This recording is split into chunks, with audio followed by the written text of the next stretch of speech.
Well everyone, it's time for us to go ahead and take a look at the iPad 10th generation and do a quick comparison against that and the 7th gen iPad. Now, I've already pre-ordered the 10th gen iPad. It's going to be coming in very soon, so keep it locked down on the channel so you don't miss those full comparisons. Now, between these two, there's quite a bit of a difference, and they're both kind of similar because the 7th gen iPad was the first time we saw a big increase on the size of these iPads in the display. We had a 10.2-inch Retina display on the 7th gen iPad, whereas now we have a 10.9-inch liquid Retina display, and that has True Tone in it. We no longer have the home button, still kind of a thick bezel around it. It's definitely not bezel-less, but it is much better looking than I would say even the 7th gen iPad. We also have a USB-C on the 10th gen iPad as well, which is so nice. Now the funny thing is, the Apple Pencil 1 is still supported on both these, so now you have to buy an adapter for the 10th gen iPad. I don't really know why, it's kind of weird, but it's one of those things I guess Apple wants to keep, selling those out, Apple Pencil 1. Now another thing is the price tag. The 7th gen iPad you can probably buy now for like $200, probably even less than that. The 10th gen iPad is now selling for $449. So that is probably a big thing to keep in mind.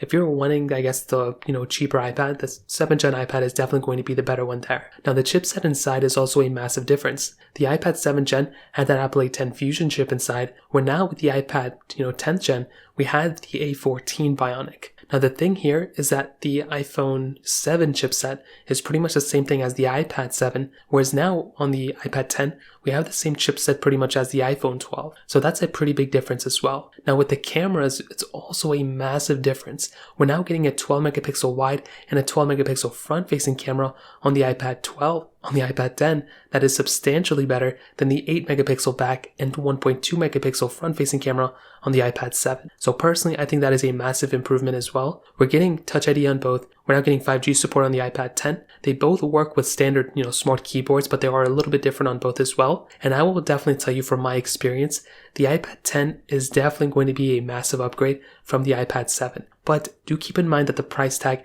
kind of sits it kind of close to the iPad Air 5. So it may make a little bit more sense just to buy that one in my opinion, with that one having the M1 chipset. But I guess we'll tell in a little bit of time. So in terms of that kind of covers it up there. If you have any other thoughts or questions, please let me know in the comment section below. Hit the like button, that would mean so much, but definitely hit that subscribe button. More importantly than everything else, I love every single one of you guys. Hopefully I'll catch you guys in the next video. Peace out till then.